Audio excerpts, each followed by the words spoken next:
This is the Comics Alternative Interviews, a conversation with W. Maxwell Prince and John Amor.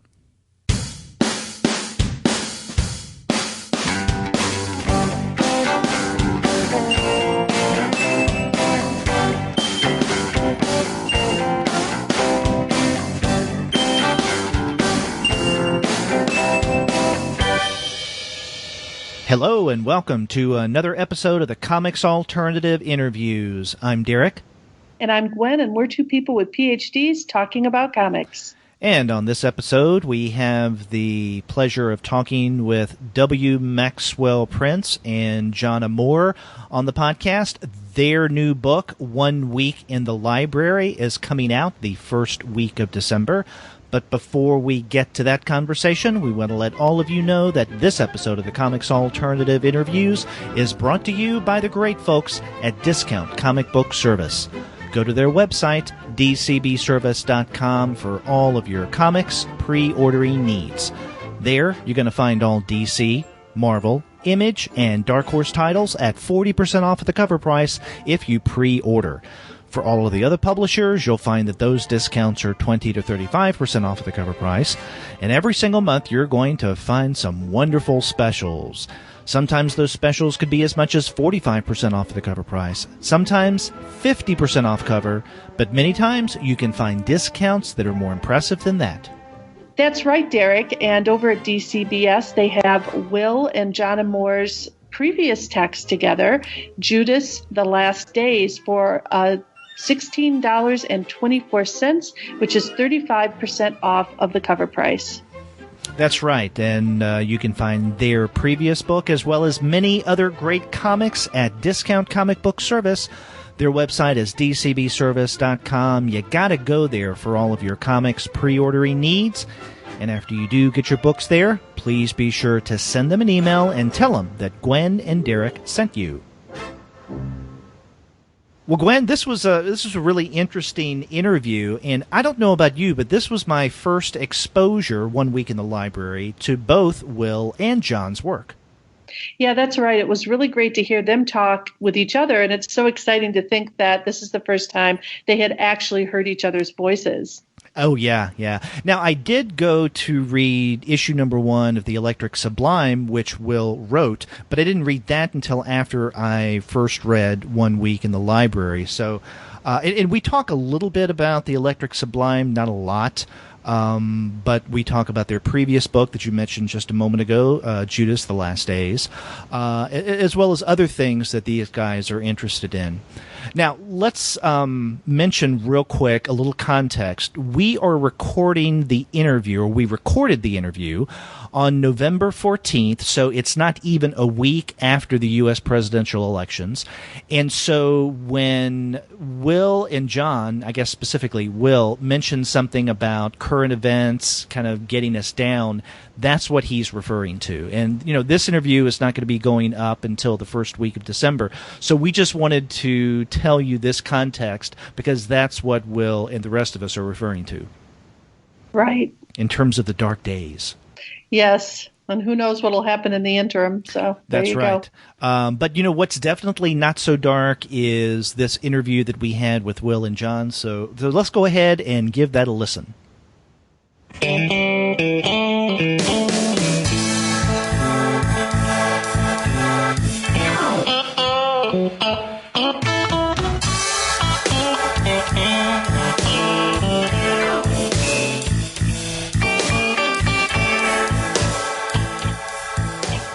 We're pleased to have on the Comics Alternative W. Maxwell Prince and John Amor.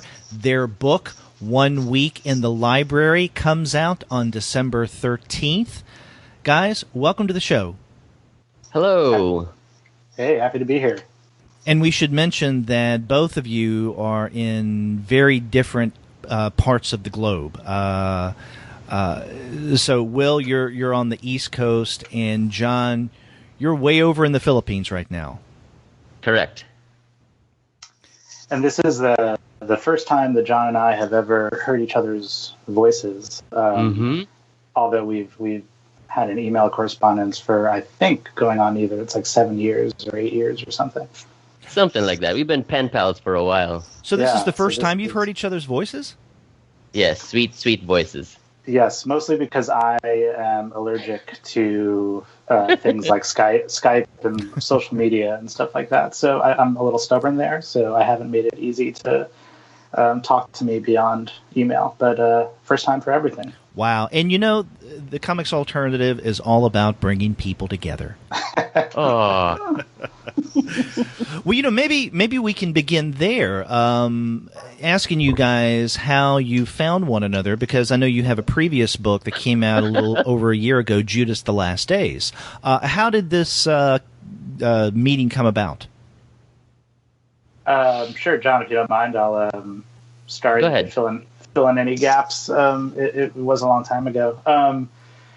So I guess it was around, I'm 31 now. I think I was around maybe 22 or 23 when I decided I wanted to, try to put together a comic book. Of course, not quite understanding what went into that in terms of production and script writing and collaborating. But I had an idea that I'm glad I never really formed into anything, but I basically pitched it around on a site. I'm not sure if it's defunct now or if it's still around, called Digital Webbing, which I think the intent of that site was to connect artists and writers that wanted to work on, amateur artists and writers that wanted to work on comics together. And I found John on, again, I don't even know if any of these things are sites anymore, on DeviantArt, and reached out to him to do this book, which I think was called The Lonely, which was about as sad as it sounds. And John was busy, which turned out to be kind of a stroke of luck, because I ended up doing 8 or 10 pages of The Lonely with this, actually another very talented artist. I'm not really sure what he's doing now. This guy, Atula Siriwardane from Sri Lanka. And I did 8 or 10 pages and realized that the story didn't really have any legs to it, but it was a really good sort of lesson in figuring out how to make a comic. And then, to my surprise, about maybe halfway through or toward the end of making that, those 8 or 10 pages, John got back to me and was like, "Hey, my schedule freed up and I liked your pitch. Is it still available?" And it wasn't, but I had already kind of started to piece together this other idea, which slowly became Judas, the Last Days. So we started working on that together. And it was a really long sort of gestational process. I showed 8 or 10 pages of Judas, the Last Days after we made them to Tom Waltz at IDW, who I met at a convention. They kind of greenlit it without greenlighting it. They were like, "Yeah, we want to do this, but we're not going to pay for it, and you have to finish the whole thing." And so we pretty much worked together at a pace that made sense for the both of us at the time, I think. And we kind of slowly, I think we both sort of learned how to produce a comic together. And so we put together this OGN that we were also lucky enough to have published in IDW when it was all done. It came out, I guess, early in 2015. And so, yeah, I mean, we worked on that project for like 5 or 6 years together. I would go for months without sort of working on the script, or I could only work as fast as, I could sort of compensate John. So through all of that, we sort of took our time, but it was kind of worth it because I think we both started to become a lot more competent toward the end of that thing. And then we put it out and sort of very quickly rolled into this next project, which somehow found a home on Image. So you started 1 week in the library soon after completing Judas, the Last Days. Yeah, I was basically really scared that if I didn't continue to write comics, I would sort of lose all those muscles would kind of start to atrophy. Mm-hmm. So I asked John if he wanted to do this kind of low stakes thing, just as kind of like a cool down. And I had Thursday, which is the first chapter in the book, written. So we worked on that together, which was just 8 pages. But I think we were both kind of really happy with how those 8 pages came out. So it kind of pushed us into making more chapters. Then the project sort of started to take shape after that. And so you have been corresponding back and forth via email primarily. I mean, that's how you guys got together and continue to do the work. Correct. Yeah.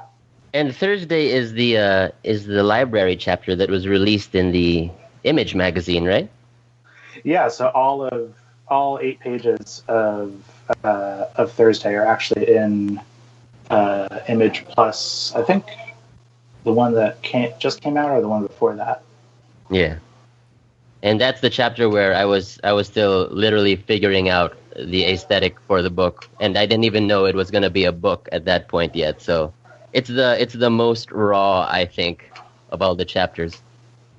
I agree. I wasn't sure what to expect from the comic when I started to read it, and it got really deep really quickly, and the illustrations are so powerful. Maybe for our readers who are anticipating purchasing the comic, you guys could talk a little bit about sort of its overarching story arc, and then we could get into talking about maybe specific parts of it. Sure. So it's a hard one to elevator pitch. I'll try to be as succinct as possible. It is. We are billing it as an experimental graphic novella. It's a story told in 7 chapters, one for each day of the week, so Thursday through Wednesday, about a librarian in this kind of infinite Borgesian library, where every story ever told and every story ever not told and every variation of every story told and not told is held, and basically the stories around this librarian kind of start to act up and misbehave a little bit, break the borders of their covers, and he has to kind of not necessarily contend with the stories, but sort of just kind of be their steward and sort of watch them either come and then fade away or kind of put them back into place. And so each chapter, though kind of predicated on this idea of this librarian in this library, each chapter is experiments in some ways small and in other ways large with a form of comic book storytelling. So one chapter has a bunch of infographics in it. Another chapter is completely silent. Another chapter features about 4 pages of full typeset prose. One chapter plays with color. There's some self-insertion that goes on. The last chapter where I actually appear as a character, and also name drop John. So yeah, it's kind of it's a weird one, but I think it coheres in the end. My elevator pitch is much different from yours, because like I would have friends who would ask me what the book was about as I was working on it. And I don't know if you guys will remember this, but there's a 90s animated movie called Page Master. You remember that? With Macaulay Culkin? That's right, yeah. Yeah, and I basically would describe One Week in the Library as a grown-up Page Master, starring a grown-up Macaulay Culkin who has basically become the librarian of all of fiction, basically. And yeah, they would all seem to get it, or they would just pretend to, I think. But it is a briefer way of summarizing what the book was about. Which is kind of coincidental, because writing the book for me was kind of like my own version of Home Alone. That's true. It's true. Insofar as I spent a lot of time alone and sometimes put my hands on my face and screamed like a child. So. Oh. Well, it's nice to see that the librarian doesn't do that. He doesn't mug like Macaulay Culkin does. No, he's pretty phlegmatic, all told. Yeah. Well, where did the idea come for this book? And I guess you could address that in various ways. Maybe first, why a library? Why set everything in this unusual library? Well, I spend a good portion of my days reading. I try. I fail often, but I try pretty hard. I was on a roll for a while. I try to read a book a week, and I've done this now for. I used to work in publishing, so part of it was part of my job, and then I sort of left publishing and tried to keep that up. But basically, I read a ton of. I reread my favorite Jorge Luis Borges stories every year. One of them is called The Library of Babel. Oh, yeah. And I just thought that a library like this, though slightly altered from what Borges offers, would be a really great sort of environment to play around with some ideas that I had about, or I should say, concerns that I had about reading itself and about how much you could possibly know about, how many websites you could read per day. I was sort of working through my own limitations when it came to reading, and I thought it seemed like a library was a good place to kind of start to confront that. Well, mentioning your love of Borges, that explains a lot in terms of 1 week in the library. Yeah, and very sort of slyly. So I feel like I made a kind of, I'm really proud of Judas, and I think John would agree, but parts of Judas read like in terms of the writing, like a 23-year-old trying to impress his friends and publishers with how much he's read and how much reference he can kind of squeeze into a book. And so there's a lot of like overt Borges references in Judas, and I tried to kind of dial that back and bring it sort of into the background for the library. And so there are some like sort of straight quotations from Borges in the book, but they're not ever. It's written in such a way where it seems like it's mostly just coming out of the librarian's mouth, which I think is a more successful way to do referential stuff. Mm-hmm. Yeah, and it is a very intertextual book. And, not only in terms of the text that you use, but the images. I mean, you guys reference quite a number of tales, classic and otherwise. Yeah, part of that is in the scripts, and part of that is John, I think, just doing a really good job of understanding and kind of giving life to the library. I can't even name all the sort of stuff that he shoehorned into, like, the hallways and stuff of the library. Shoehorned is the right word, because in 2016 I had to make sure that the library was a living organism all its own, because I was thinking of it in terms of like signal to noise ratio, where in a physical library, of course it's your choice, but in the library of all of fiction, a lot of it is competing for your attention, like intentionally and actively trying to gain your attention, just like the internet. So I basically treated the library as a visual manifestation of the internet. Yeah, and I think that was pretty successful. I mean, I would go back and sort of, especially during the proofing phase of this whole thing, and realize that John had included, a little story nod or an intertextual reference kind of slyly into a corner or coming off of a shelf. I think it's really rich visually, and there's a lot, you could reread it and maybe find new things that you didn't see before. Guys, I was particularly interested in the number of references to classic children's literature and wondered if you might want to comment on that a little. Sure. Well, for my part, it's just, stuff that's important to me. Lewis Carroll, Alice in Wonderland is just sort of unmatched in terms of something that is simultaneously, kind of written for kids, or at least has an appeal made to children. And then at the same time, it's an incredibly adult book with a lot of really adult concerns. And of course, the drug influence, probably goes over the head, hopefully. A little bit. Of most kids. And Narnia is in there too. And of course, Narnia is not just a fantasy novel, but also kind of if you're going to get historical about it, a kind of missionary text. So there's this,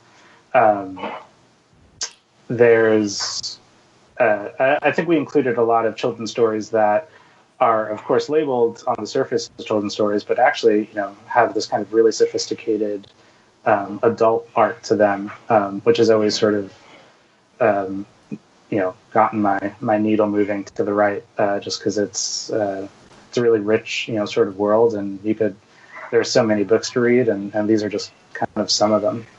Yeah, I will be using this I teach children's lit as well as comics, and I could see using this in a way to get my students to understand how children's stories stay with us, especially, I would say, your rendition of Charlotte's Web.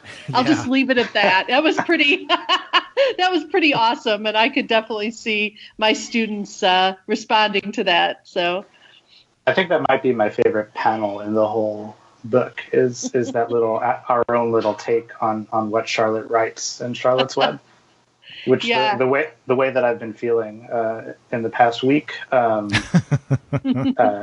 is kind of perfectly fitting. So yeah, and that is a rather dark twist on Charlotte's Web in multiple ways. Yeah, in the end, I don't know if it's it attempts to marry kind of like the Ugly Duckling tale with Charlotte's Web, with Babe. They pretty much drew James Cromwell like right onto the page. I was really impressed by how you brought out all those different styles together, and yet it still really felt cohesive. Yeah, and one really great way to accomplish that is to take the words out. I think John did a great job at kind of marrying all those stories visually, and then all you have to do is not muck it up with a bunch of text, and it ends up being kind of strong. I was as I was working on that chapter, my wife, who's very well read, she was watching me draw the ugly hatchling page, and he looks pretty silly, just sitting there with his one malformed wing and his weird face, and I found myself explaining the page to my wife, and I was essentially, I swear this is a serious story. This isn't just me messing around. This is a legit book. And the section we're referring to is the largely wordless chapter Monday. in this book. Right, is the one that takes place on Monday. So, and each chapter has a day that designates it. Now, you guys mentioned a moment ago that the first chapter of the book was the one that really starts everything going, Thursday. Did the rest of the book unfold more or less in chronological order, or did you create, let's say, Wednesday before Saturday, or how did the creation of 1 Week in the Library come about, from one chapter or day to the next? I think Saturday was actually maybe the last chapter we did. It's hard to remember at this point. I think it was Thursday. No, the self-insertion chapter, wasn't it? So maybe the one with the prose. I think we ended up doing the prose last, just because that was the hardest to kind of work around. Yeah. And it was unclear whether or not we wanted to do some line illustrations interspersed into the prose. Right. Basically, I think they were created more or less in order, except for Saturday, where so basically we made Thursday, and then it was 8 pages, and it was a lot of fun. And I thought, John and I had just basically done a 150-page graphic novel, which I think is pretty good. But then we did 8 pages, which I thought were somehow more powerful than all 150 pages combined of the thing that we just did. It seemed like we kind of hit a stride, and I don't know, the storytelling was really sharp. We also, toward the end of Judas' Last Days, we got Catherine Leno, who's one of John's friends, on board for coloring. Yeah. And everything kind of started to elevate a little bit, because she does pretty amazing work over John's lines. So once we did Thursday, it was kind of I think I just emailed John. I was like, hey, would you be down with doing Friday? Even though we didn't really have a plan to do a full project at that point. So then we did Friday. And then that was actually when I think the project started to kind of take shape. And I was like, oh, well, what if we tried some different stuff in each chapter? So in my day job, I work for a company called Pop Chart Lab. We make infographics of everything. We sell them mostly as posters. So I spend large portions of my day making charts of stuff. And so I was like, oh, what if I just made charts inside of a comic in this same world that John and I have created? So we jumped from Friday to Sunday. And the reason it was Sunday is because charts were dry enough that they maybe suggested that it should be on a Sunday. Sunday being, maybe the driest of all days, certainly the most, the one filled with the most dread.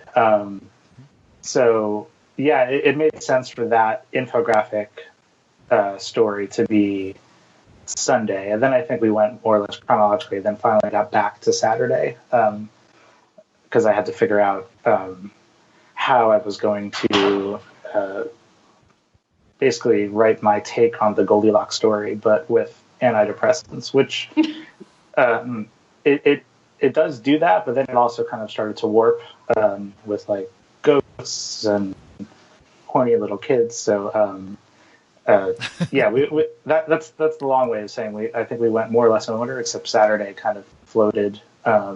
We just kept moving to another day with sort of neglecting Saturday, and then we finally got back to it.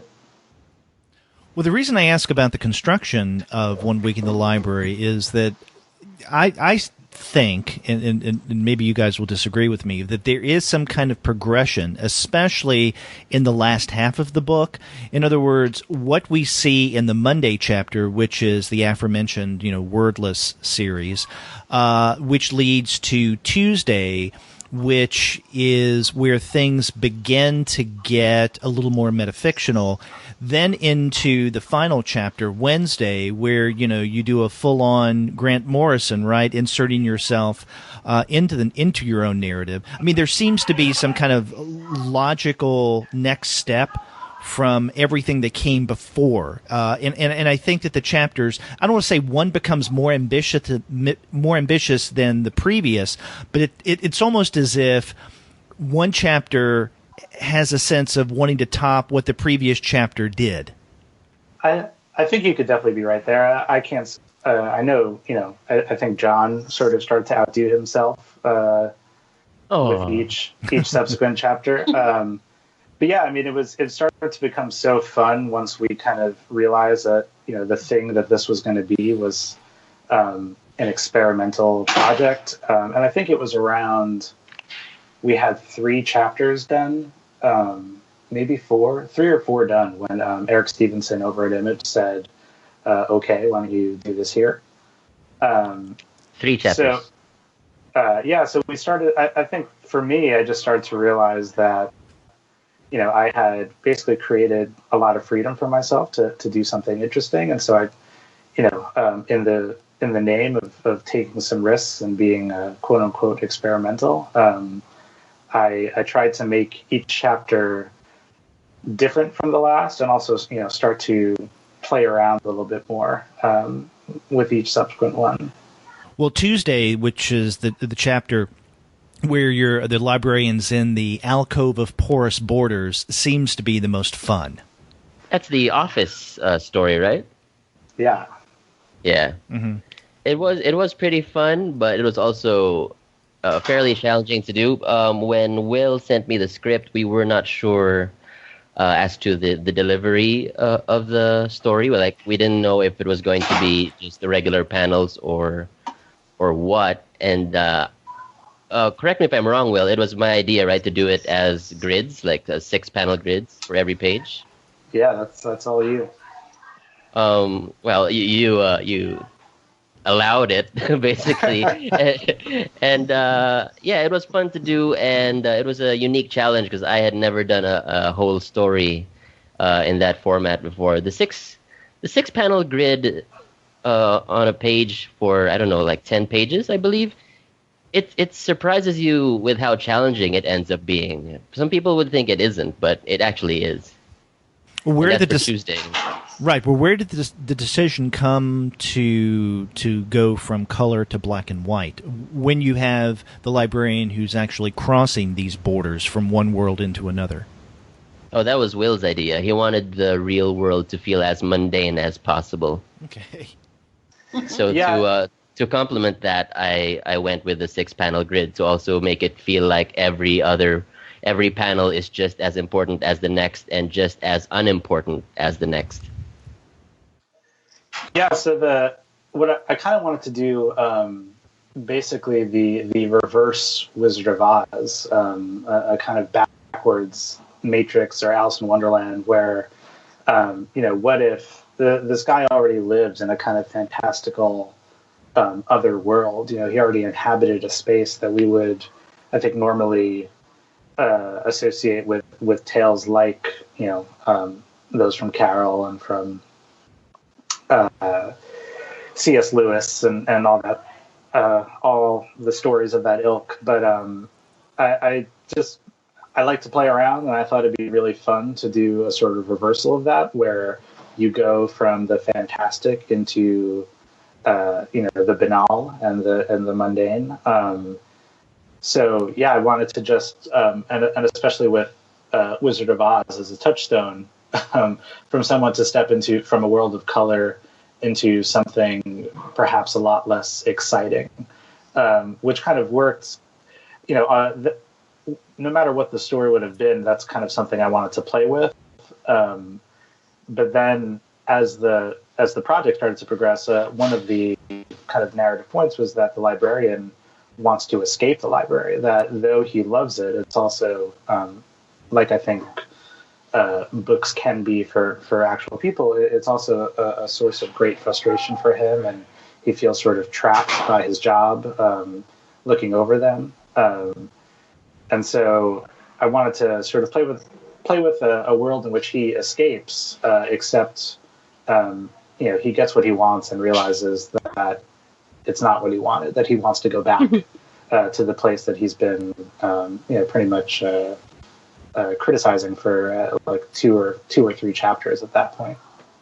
You mentioned something about being trapped in the library and the librarian at one point wanting to get out. I mean, I kind of thought within the first few chapters there's something maybe a tad sinister about the library, that its entrapping powers are something that we should be a little suspicious of, because people usually think of libraries in very positive terms, that anything is possible, it's aligned with the imagination, it's a great way to visit other places, other lands, other worlds through books. But there is kind of a strange warpness to this library that doesn't seem to want to relinquish its grips on the librarian. Yeah, well, go ahead, John. Oh, this might be different from how you feel about it, but yeah, I do agree that there's a sinister aspect to the library, but I always thought of it also as, it's a symbol for how we experience media. Even though we enjoy most media with friends, and we can enjoy most media with friends, at the end of the day, it's really a solitary experience. It all depends on how you take it all in and how you interpret it. So by that measure, it's all on you. You know what I mean? Like the library, or as I like to think of it, the internet is a solitary experience. So it all depends on how you react to it. It can affect you positively or negatively. Yeah, and I would agree. I think with most of that. For me, a library or a bookstore or the internet, it has empowered me and enriched me in ways that I think people have previously not been able to be empowered and enriched in terms of the amount of information that one can access.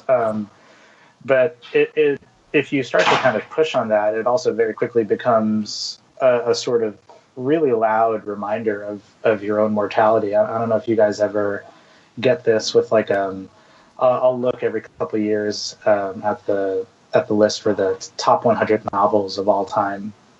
And I'll, every time that list is released or updated, I'm like, all right, this is the year that I've probably read a third of the top 100 novels of all time, according to some of these lists. But then, that's 66 more that you have to get through. And then you start to realize that you're reading other stuff and that, maybe you won't get to Under the Volcano or The Bridge at San Luis Rey. And you're kind of reminded very quickly that you have a limited amount of time as man. And you have to make really sort of informed decisions about how you spend your time.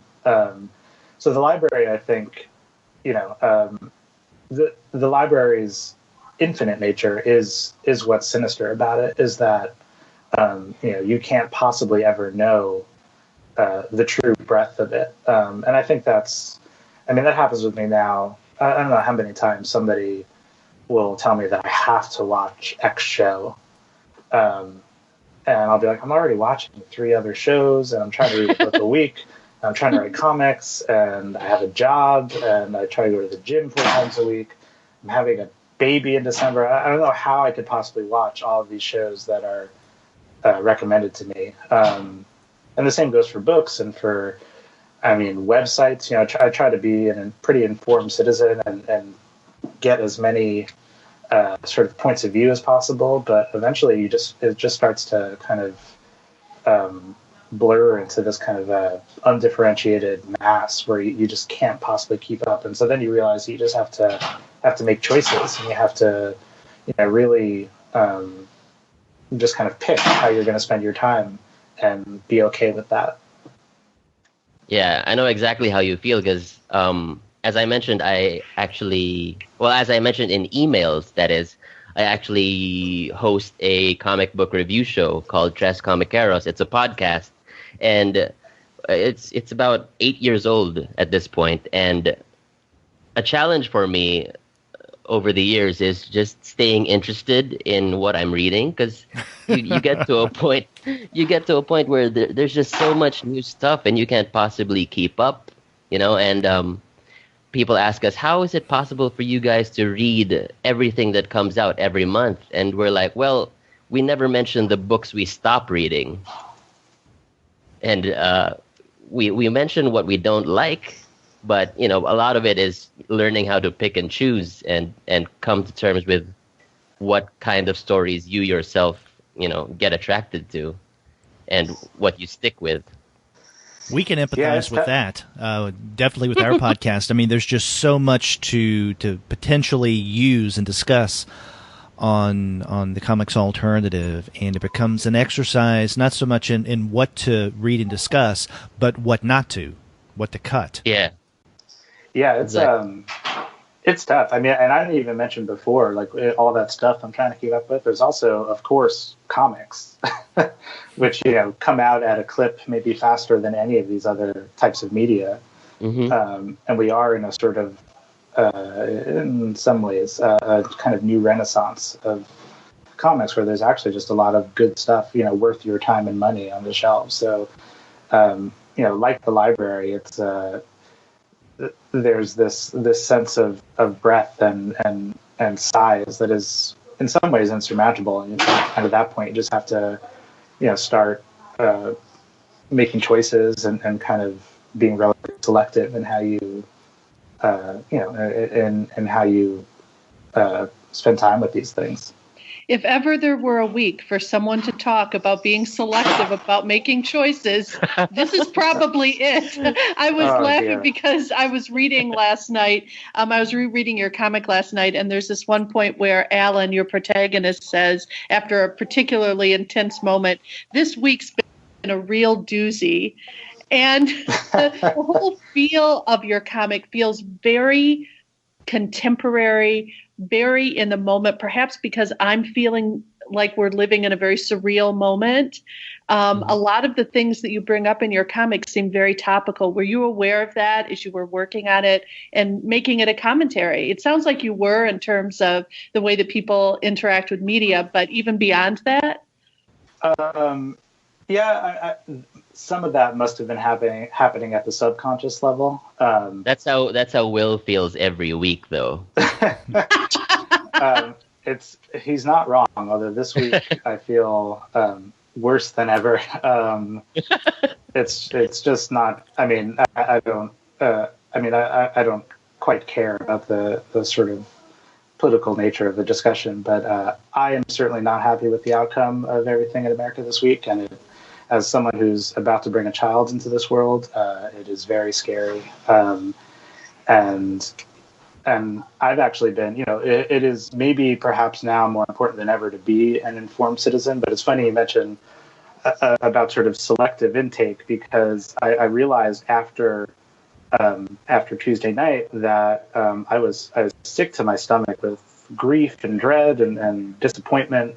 And part of that was because of how many times a day I am refreshing any number of websites and exposing sort of selecting how I experienced this particular election. And so I'm actually in a mode right now where I am choosing to take a break for at least 2 weeks from the Times, from the Washington Post, from even, they're a little bit different and worse than the other two, but from things like Slate and Mother Jones and Vox and all these sites that can offer some really important points of view and some really, and especially now post-election, discussions that need to be had. But I think for my own sanity, I'm choosing to take a couple weeks off. Of course, everything's slipping in on the periphery. I know all about the appointments and everything that's going on, but I'm not saturating myself in the way that I used to, just because otherwise I think I might cry every day. Man, be glad you're not on Facebook. I'm glad for you. Yeah, it's been perhaps one of the silver linings of my life that I've never gotten into social media. Mm-hmm. Wow. Well, what you're saying, Will, makes sense to me in that I've noticed over the past 6 days my frequency of going to Politico has significantly decreased. Yeah, and it's tough because it's important now more than it was before to have your finger on the pulse and to know what's happening. But it's been so exhausting. And then, for those who wanted a particular outcome, it's been really defeating. And I think there's just, some decompressing that needs to go on before you retake up the torch and make sure that, the world basically doesn't end because of this guy. Well, this had resonance for me in the first chapter of your text, because that's really a chapter that talks about knowledge and learning and what we do with the knowledge that we have and how sometimes that knowledge can just be overwhelming. Thursday? Yeah, Thursday's the little epistemological meditation there. It's tough, to know what you know, and then also to come to terms with the limitations of what you can know. I mean, a lot of that, I think, sort of bleeds over into the creative world. I'm not sure if I could speak for John, but at a certain point, you always want to better yourself and you always want to do good work. But then there's a certain point at which you just kind of, at least for someone like me who, you're some 20-year-old kid and you're reading comics and you're thinking maybe you'll write them one day, and you're saying, I'm going to write the best comics, and I'm everyone is going to see the inherent talent and how great I am. And then you realize that, maybe you're not some wonderkind, you're just a bright guy and you could write some pretty good work. And, you have to sort of come to terms with that in the same way that you have to come to terms with the fact that, you'll never be able to retain every single thing that you read, or never be able to enter every dinner table discussion with, all the facts that some other people might have. And so again, I think a lot of that is about choice. In terms of knowledge, you're choosing what to know, kind of confronting your limitations and saying, okay, so I can't know everything, but I can know a lot about X or a lot about Y, or I can know little bits about A, B, C, D, E, F, and G. And then in art, you're saying the choice is, I'm going to keep making art, even though, I know it's not going to be poetry every time I do it. Well, on the topic of art, let's talk, and not just about, books as art, novels as art, but also, painting, sculpture. Because, Will, your first issue of the Electric Sublime has recently come out, and now the artist on that is not John, it's, Martin Morazzo?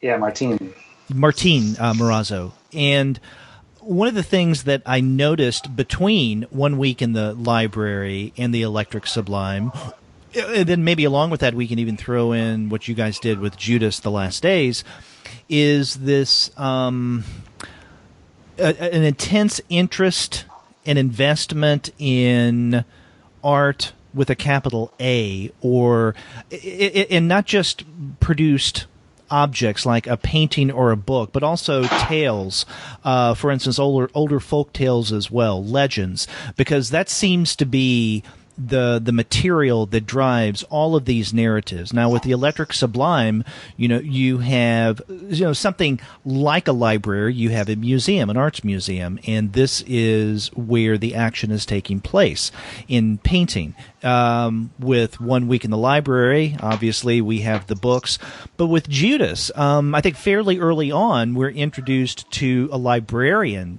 aren't we? In Judas, the Last Days. The gnome. A bunch of librarians. Yeah. A whole little underground network of them. Right. And you're dealing with, again, classic texts. So, that's one thing that I think binds all three of these titles together. That's true. I never realized that. Yeah, I've fielded something like this a couple of times, and I'm not sure I'm ever able to adequately explain it. Part of me wonders if I'm cheating a little bit, and I'm choosing these worlds that have this kind of pre-existing mythology, and so it allows me to be referential or to kind of build characters that are already around. But if I'm being more generous with myself, I think it's mostly because this stuff is all just really important to me. It's how I place myself in the world and how I kind of understand my relationships with other people and my own adulthood and my loves and my hates. That's all usually processed through some sort of art, whether it be painting or comics or sort of traditional lit stuff or music. I was a pretty silly 18-year-old. I have a giant tattoo on my stomach that says "Music is salvation." I still agree with the sentiments, but I'm not sure I needed a giant tattoo of it on my abdomen. But that's neither here nor there. But yeah, I mean, this is the stuff that has helped me kind of come to grips with what the world is and how I fit in it.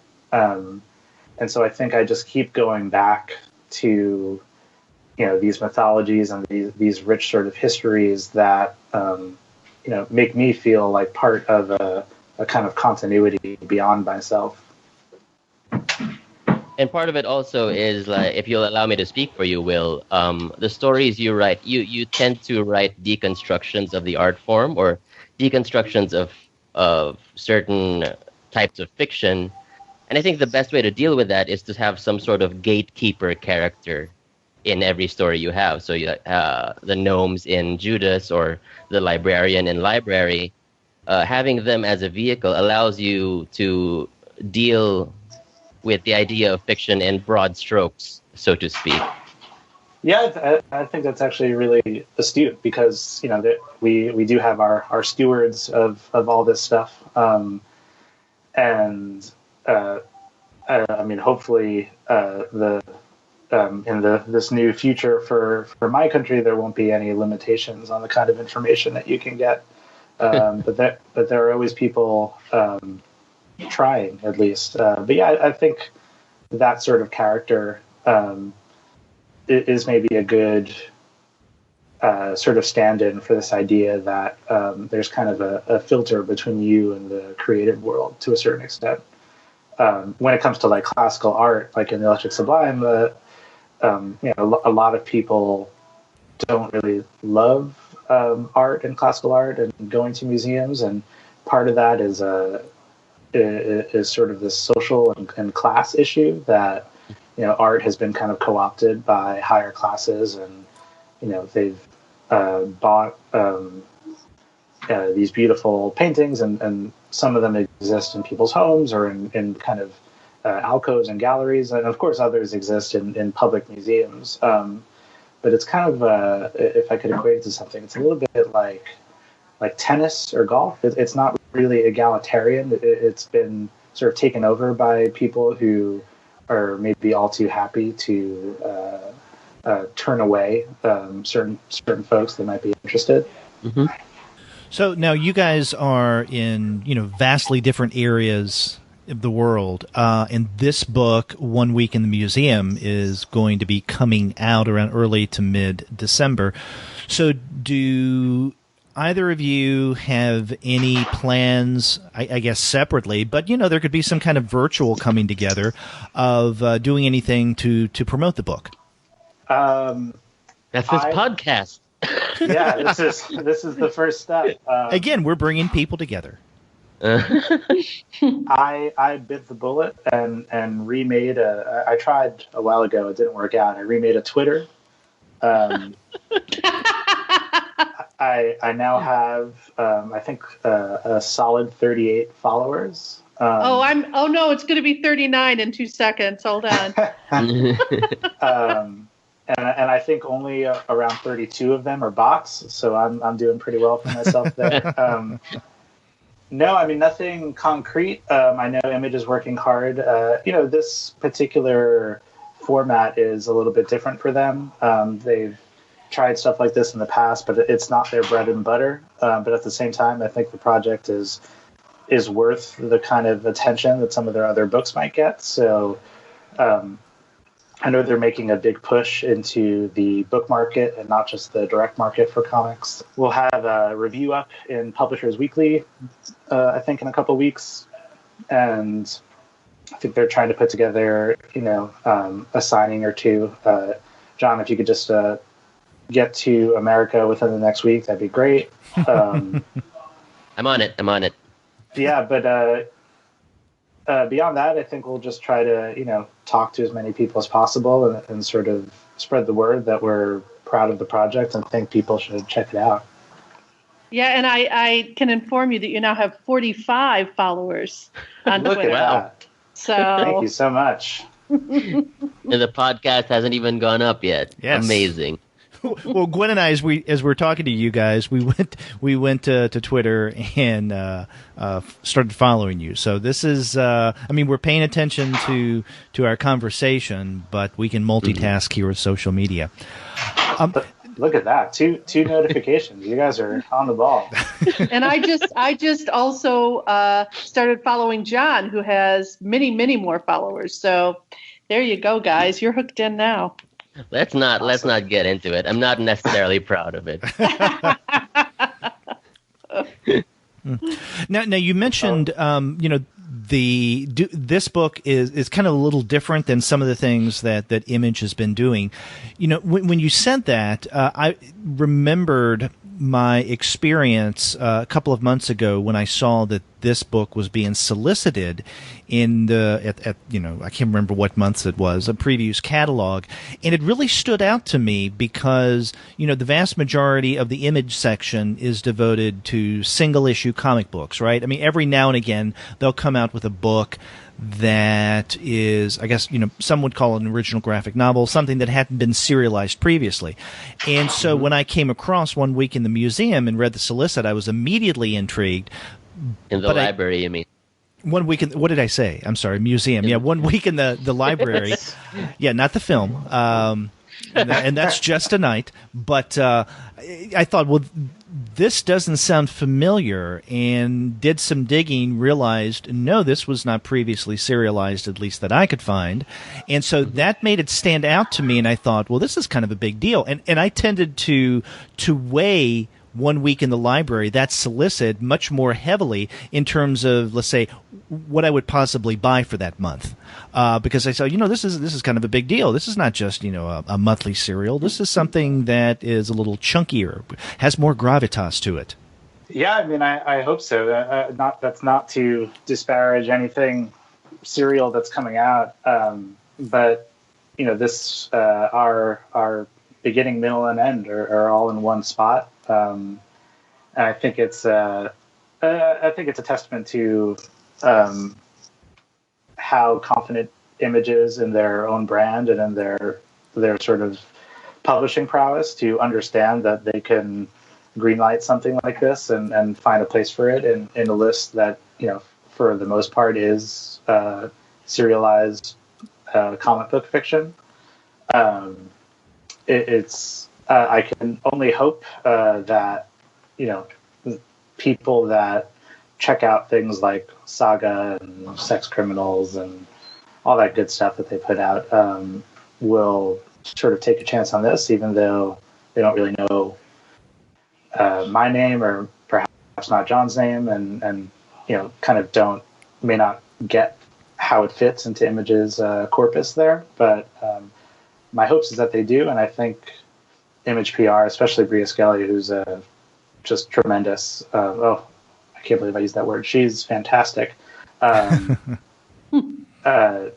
Skelly is just really great at her job and really supportive and energetic and positive. And I don't always tend to be that way. So she's been a great help, and I really hope that people do distinguish this from the serial stuff and try it out on those grounds. Now, you mentioned that soon after the two of you finished Judas, the Last Days, that you began what eventually became 1 Week in the Library. So now that 1 Week in the Library is behind you, is there anything that you guys are working on together now? Another week in the library. Volume 2. If we were allowed to do that, I absolutely would. I am writing a John specific script right now. You can draw it. It's cool. No, I certainly cannot. I assure you. I think we'll be working together again, and hopefully, on a big publisher, either like Image or Image itself. It's a new thing. It's currently just hush hush. It's a little bit different. It doesn't have that rich kind of back world. It's a little bit more of I'm a big Dennis Johnson fan. He wrote the short story collection Jesus' Son, and he won the National Book Award with Tree of Smoke. He has, I think he was nominated for a Pulitzer in the year that nobody won for his novella Train Dreams. But I'm basically doing my take on a kind of Dennis Johnson story, but inside a fantastical world as drawn by John.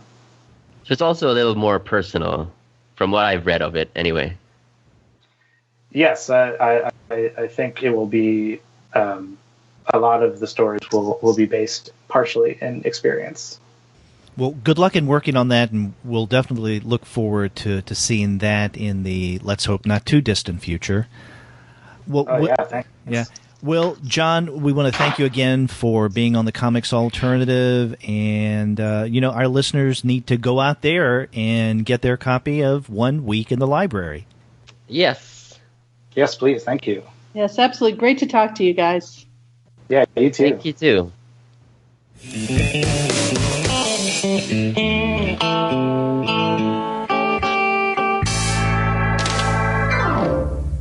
Derek, that was such a great interview. I feel like I've learned a lot about both Will and John. And I really want to say to our listeners, we didn't go into as much detail on each chapter in the comic because we want to leave that excitement of reading it up to you. But I have to tell you, it is a really great read. I enjoyed it so much. It's visually stunning. It makes you think. I mean, Derek, it was just a really great experience talking to them both, but also reading their comic.